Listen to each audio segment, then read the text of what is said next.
Hi, welcome back to my channel, and today we're going to be talking about our top 5 favorite horror movie villains of all time. We're just going to be having kind of a little bit of debate. It's not going to be necessarily our just own opinions, but what we actually think is the quintessential horror movie villains. Yeah. So, yeah, I guess I'm going to pawn it off to her. You make me start first. Well, actually, introduce yourself. Oh, okay. Hi, I'm Vicky. I'm Dan's sister. Yeah. And this video was my idea. It was, actually. Yeah, it was. So, yeah, go start with your number 5. Okay. So, my number 5 for top 5 horror movie villains was the grandmother in the flowers in the attic. Remember, God sees everything. God will see whatever evil you do behind my back, and he will punish you for it.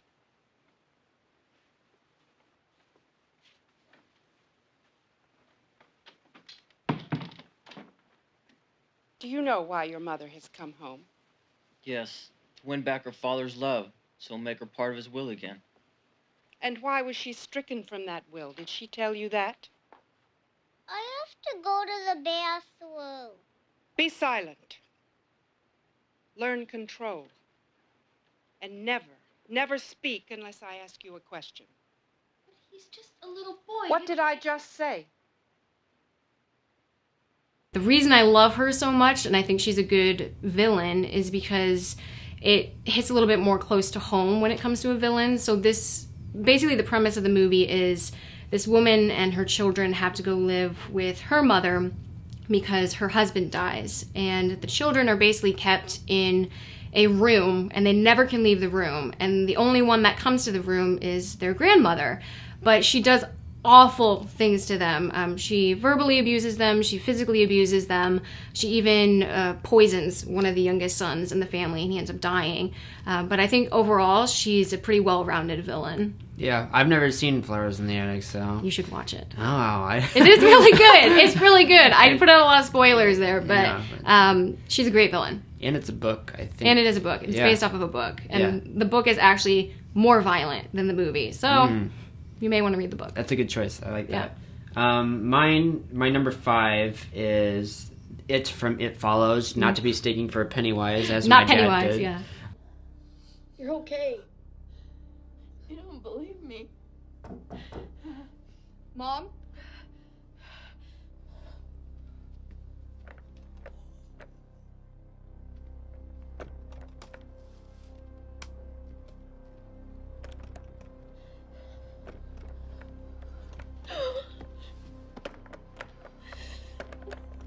Mom, is that you? No, it's me. Yara? Yeah. Don't open the door!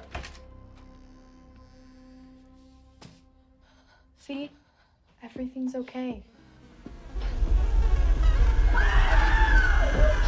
I think, especially the movie It Follows is one of the best horror movies in probably the last, few years. Because... it's just it really plays on the fear that the actual entity or thing that is tormenting you can be anywhere, and there's not really much you can do to stop it, and it can be in anyone. The presence can pretty much go into... It can turn into any body. Someone you know. And yeah, it can even go into another country. It can literally follow you anywhere. And I think that's incredibly scary.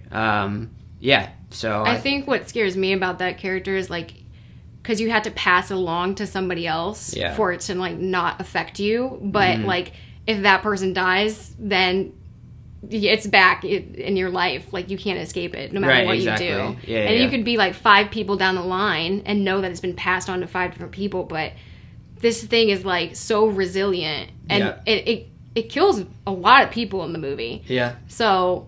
yeah, I agree. I agree with your choice. Yeah. 100%. Yeah. Number 4 for you? Number 4. My number 4 is going to be Annie Wilkes from Misery, which is played by Kathy Bates. I'm supposed to lead into the finale of my show right now, but I'm having such a wonderful time, and I have no other Paul. place to go. So if you'd like me to stay and play some more for you, I'd love to. I know you've been out.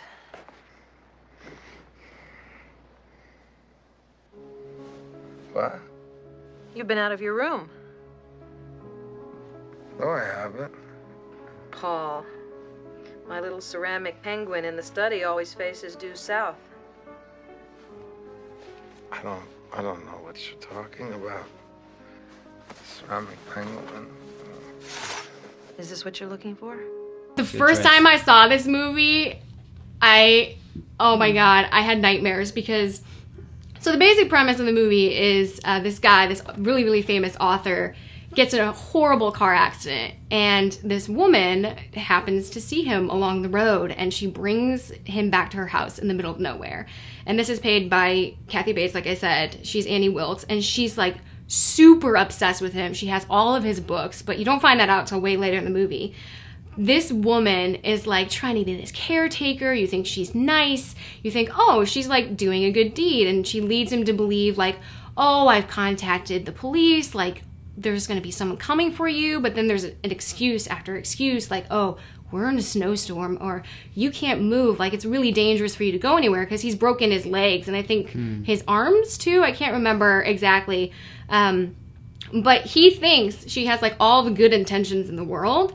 And she is flat out crazy. I mean, she gets to a point where she puts this, another spoiler alert, cinder block. We'll put that at the beginning of the video. Big There's a lot of spoiler spoilers alert. in this video. There's like a cinder block that she places between his feet, and like he literally can't move. And she takes a sledgehammer and like breaks his feet against it. It is the craziest thing I've ever seen.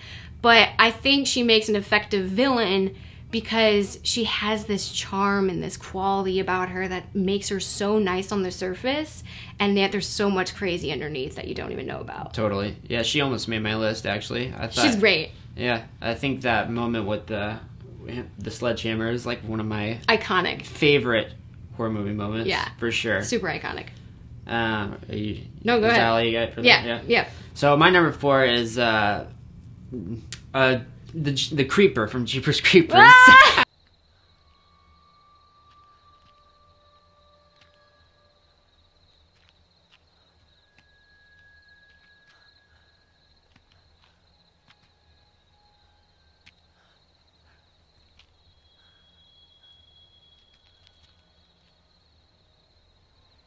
Hello?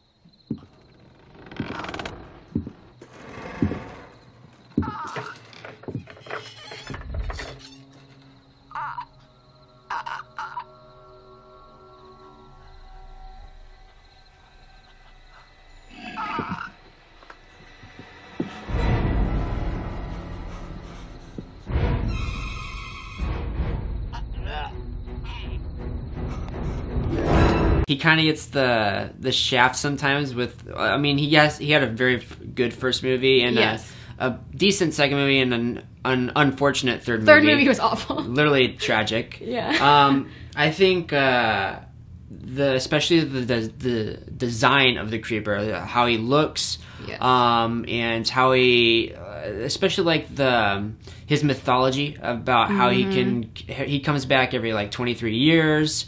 And he can like store hearts or something. He can like eat any part of a human's body if his is affected. Like his eyes, if his eyes are affected, all he has to do is eat the eyes of another person. Right, and that's like I think they touch upon on the second Jeepers Creepers. Like you can like kill him multiple times, he can still keep coming back. Because he has so many lives stored up. He's kind of like a cat. His cat. He has 9 lives. But yeah, especially that first movie, he's just so creepy. Just because he doesn't really say anything either. No. And you don't really know anything about him besides kind of like he just doesn't die. Yeah. I don't know. He's just, and his truck is super. His truck, iconic. The rusty truck is super iconic. Yeah. I think he's one of the best horror movie like creatures, like actual monsters that's come out recently. So yeah, he'd be my number 4 for sure. Yeah. Going on to number 3, and this is one of my favorites from one of my favorite movies, is Jack Torrance, played by Jack Nicholson in The Shining.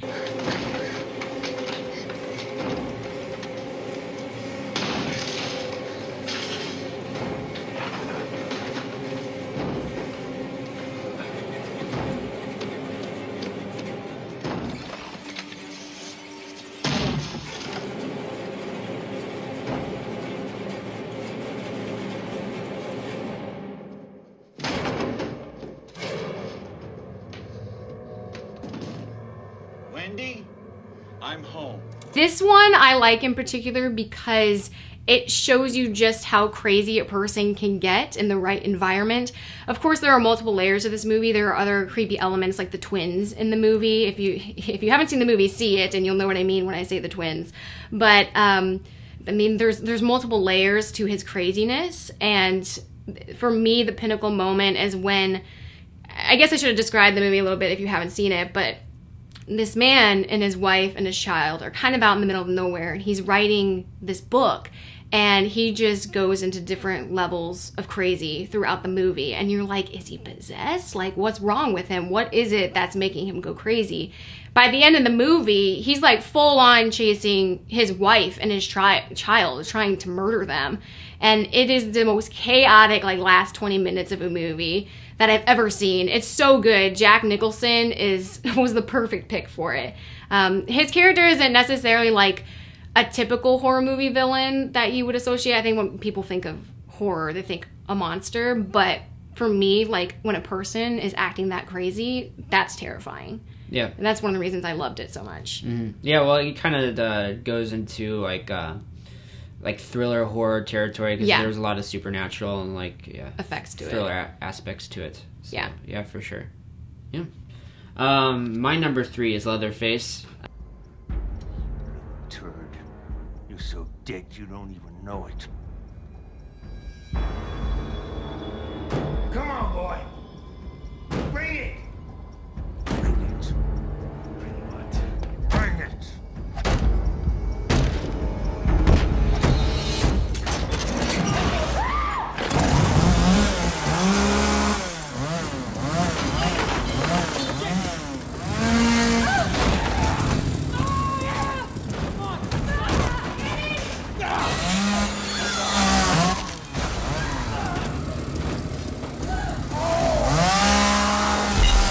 I think he's one of the first villains that actually made people scared of going into, like, kind of uncharted territory. Yeah. And because it's the fear of the unknown, right. And then actually running into, like, something crazy. Yeah, I mean, it's just the first exposure to, like, actual brutal violence, I think. Yeah. Because, I mean, the first movie is you get to see what Leatherface can do, like putting people on hooks and stuff, and kind of this maniacal family. And yeah, it's like the first real exposure to, like, almost like the torture porn kind of genre. It really horror. Is. It's all about torture. Yeah, and for him. It's kind of a slippery slope, like a subgenre within horror. Because there's so many movies that can do it wrong, the torture porn, but right. Leatherface and the Texas Chainsaw Massacre franchise does it right most of the time. I mean, it does have some pretty bad movies, but I think it's more on than off. Yeah, in my opinion. The just plain old Texas Chainsaw Massacre remake is my favorite movie. The Jessica Biel one. The Jessica Biel one. The one with Jessica Biel. I think that one did the best job because they showed moments where he almost seemed humane. Yeah. Where he almost seemed like you feel sorry for him because he lived an awful childhood, and you're like, well, no wonder he turned to this life because people rejected him and he looked different. But, like, then you get the moments where he literally rips people apart. Yeah. And he has no care for human life. Right. Yeah, he the thing about him that's kind of it's scary is that he never really developed an adult brain. He's still like a child in a man's body, and that kind of makes him really scary because he doesn't really have he has no control. Yeah, he doesn't really have a good thought process or logical thought. I don't know. Not that a villain would, but does anything. But he does anything. He's impulsive. Yeah. He does what he wants when he wants to. Right. Jumping into number 2, I have Pennywise from It.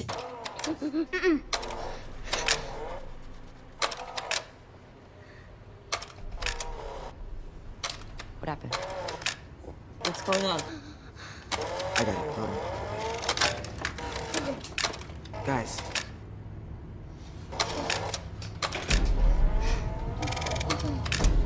Georgie. Bill?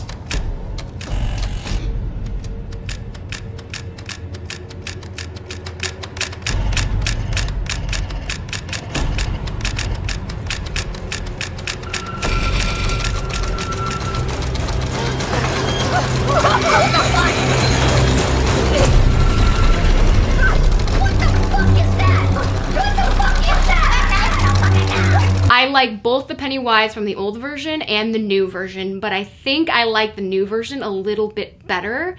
The actor, oh my gosh, do you know his name? Bill Skarsgård. Bill Skarsgård. He does such a good job creating all these different layers to Pennywise that I don't think we got with the first one. He has these moments of like innocence and moments of like, well, maybe he isn't as bad as you think. And then there are these moments where he literally like just goes freaking crazy and like starts eating. Oh, it's so nasty. But I love what they did with the new Pennywise because I felt like they had more screen time with him and he was a more well-rounded character. Not to say like the old Pennywise wasn't good. The old Pennywise was the more classic horror where they only showed you like little bits and little layers of what this character can do. But I really loved in the new one, they actually show you like Pennywise in a more true form. So in the books, if you read the books, Pennywise is actually like an alien form. And you get a little bit of that in this new one. It's more toward the end of the movie. Spoiler. Spoiler!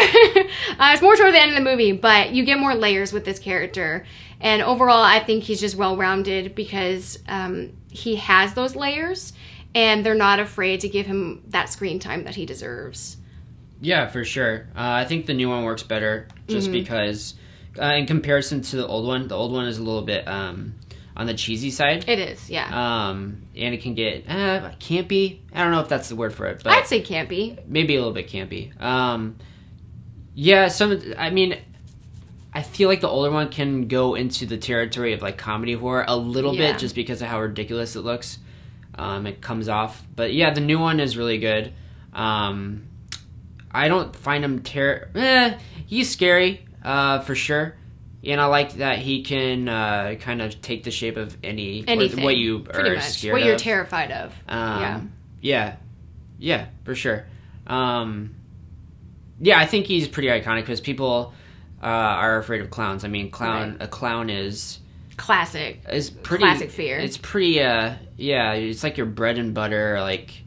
It's like the monster under the bed or the... Yeah, it's like that, the boogeyman, kind of. It's similar to that. So, yeah. Not something I'm super scared of, but yeah, I can see, like, there's a lot of people that are scared of clowns and stuff. So, yeah, Pennywise, super good choice. My number 2 is Ghostface from the Scream. Scream! Oh my god, I love that series! Franchise, yeah.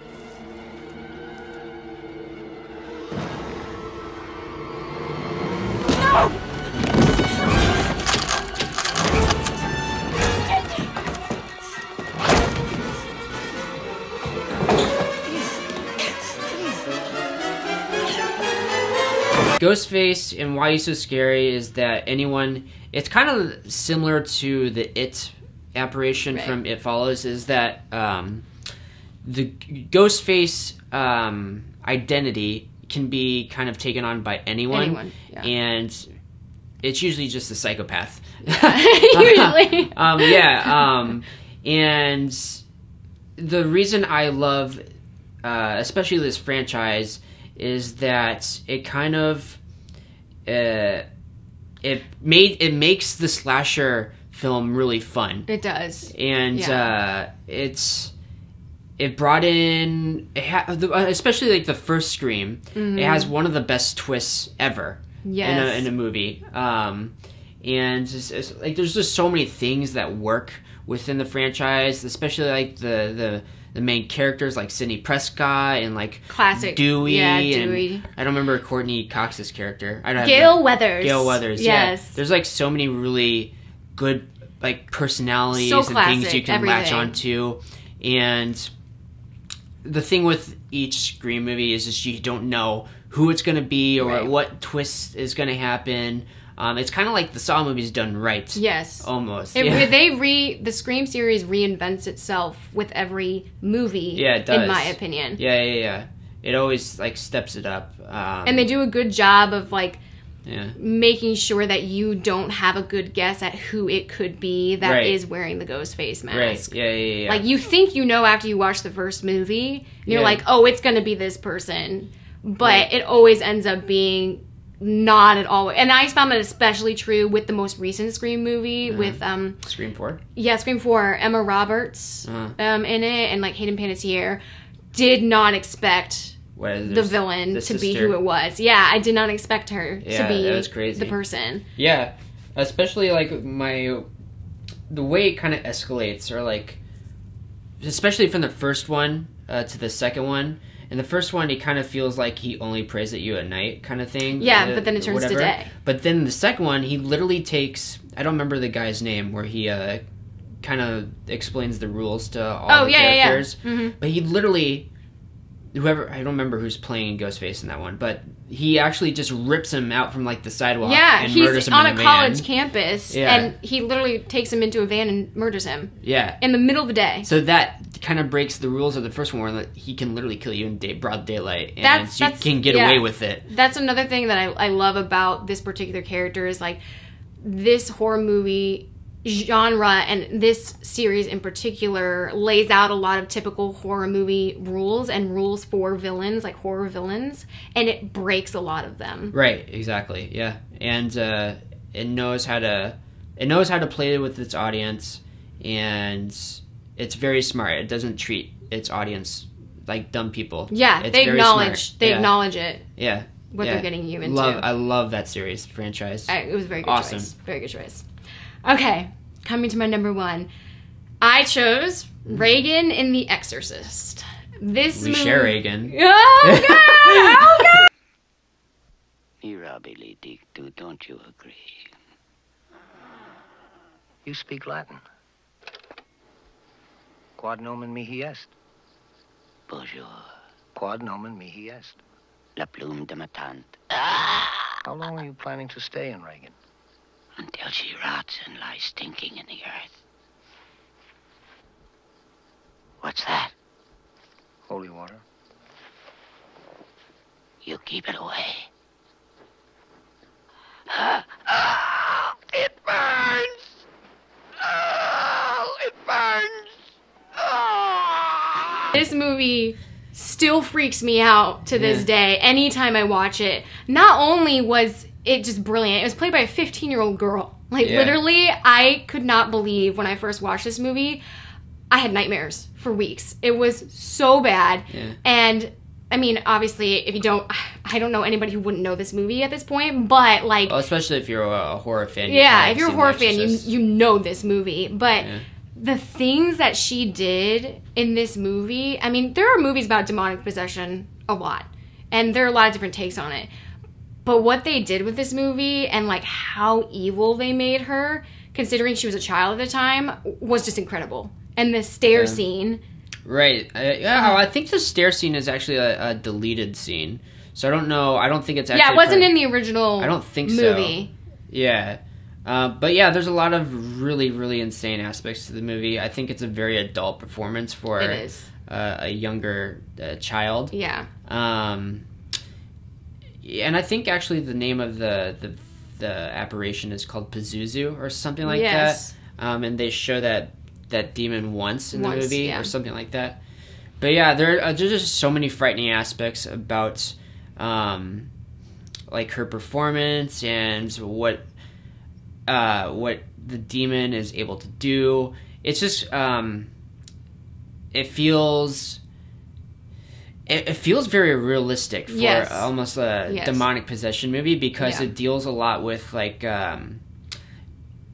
how something like this can kind of affect a family. Yeah.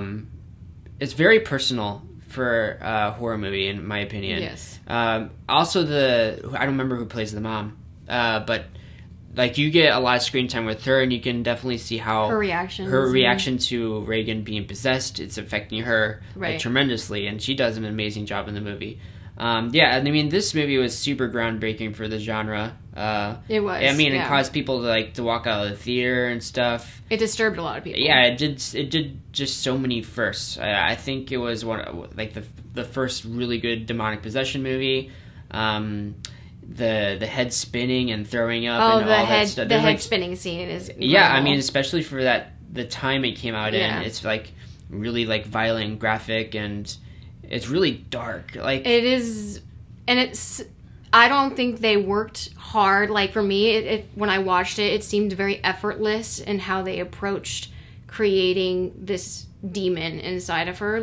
There were so many subtleties to the character, just the priest coming into the bedroom and her being on the bed, and the demon being just having these little subtle answers or these little things that it would say in passing, and it just, you could, for me, I had chills on my arms because it just seems so real and so possible. And for me, I knew demonic possession was a thing that people talked about and they talked about in the church and stuff, but that really made it real for me. I think she got it from a Ouija board. I can't remember. When she was playing around with it. Because she was playing a Ouija board in the basement. Yeah. And that's how she became possessed. So that's another reason why it's scary, because the Ouija board's a very real thing you can just go buy. Yeah, so there's a lot of folklore around Ouija boards. Yeah. Specifically. So, yeah, I mean, it feels very real, it's something that could happen. Yeah, I don't know. It's a good, well-rounded villain, and I think it paved the way for other villains. Yeah. For sure. You can see bits and pieces of, what inspired other people when it came to demonic movies. Right. Yeah. And it's an iconic villain for sure. Yeah, I think she's the best. Yeah. I loved all your choices. They're very good. Yours too. Thanks. I don't have anything else to add. Do you? No, I'm good. Okay. Well, let us know what your favorite horror movie villains are in the comment section below. Mm-hmm. Where can they follow you? Do you know do you even know your Twitter tag? I don't even know, but one day. I think they can look you up on Instagram. You could just look at my name, Victoria Vaughn, and you'll find it. Yeah, same. But if you want to see more videos with me, let me know, and I'll be here. Yeah, she'll be here. Yeah, it'll be great. So yeah, let us know what you think of the video in the comment section below. Like this video and subscribe to my channel. See you at the movies.